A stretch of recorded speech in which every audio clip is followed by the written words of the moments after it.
கர்த்தராகிய இயேசு கிறிஸ்துவின் நாமத்தில் உங்களை அன்போடு வாழ்த்துகிறேன். இன்று ஆண்டவர் நமக்கு தரும் அற்புத வார்த்தை 1 பேதுரு 2:21. நீங்கள் தம்முடைய அடிச்சுவடுகளை தொடர்ந்து வரும்படி உங்களுக்கு மாதிரியை பின்வைத்து போனார். 1 Peter 2:21. For you, leaving you an example that you should follow in his footsteps. அன்பான சகோதர சகோதரிகளே, இயேசுவின் மாதிரி என்ன? இயேசு நன்மை செய்கிறவராய் சுற்றித் திரிந்தார். அன்புள்ளவராய் காணப்பட்டார். இயேசு மனதுருக்கம் நிறைந்தவராய் காணப்பட்டார். ஜெப வீரன். வாரந்தோறும் ஆலயம் செல்லும் பழக்கம் உடையவர். இயேசு முழுகி ஞானஸ்தானம் எடுத்தவர். இயேசு பரிசுத்த ஆவியினால் நிரப்பப்பட்டிருந்தார். ஒவ்வொரு காரியத்தையும் பிதாவின் சித்தப்படி செய்கிறவராய் காணப்பட்டார். கண்டித்து உணர்த்துகிறவராய் இருந்தார். இயேசுவின் மாதிரியை நாம் பின்பற்ற வேண்டும் என்று அவர் எதிர்பார்க்கிறார். இயேசு மன்னிக்கும் குணமுடையவராய் காணப்பட்டார். பரிசுத்தம் நிறைந்தவராய் காணப்பட்டார். இயேசுவின் அன்பு என்னிடம் உண்டா?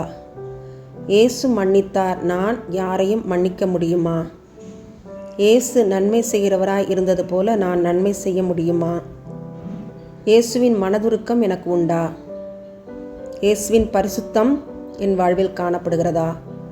இயேசுவில் பாவம் காணப்படவே இல்லை. இயேசுவை போல் நாம் பாவம் செய்யாதவர்களாக ஜெபத்தோடு வாழ வேண்டும். இயேசுவை போல நாம் வாழ வேண்டும் என்று அவர் எதிர்பார்க்கிறார்.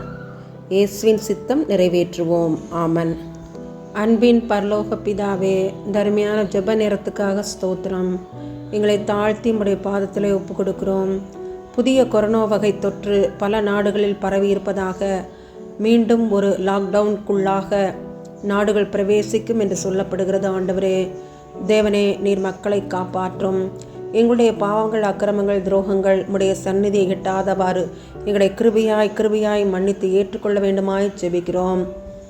எகிப்தியருக்கு வந்த வியாதிகளில் ஒன்றையும் நான் உனக்கு வரப்பண்ணேன் என்று திருவுளம் பண்ணினவரே, நானே உன் பரிகாரியாகிய கர்த்தர் என்று சொன்னவரே, உம்மை நோக்கி நாங்கள் பார்க்கிறோம். தேவனே, எங்களுக்கு இரங்கும்.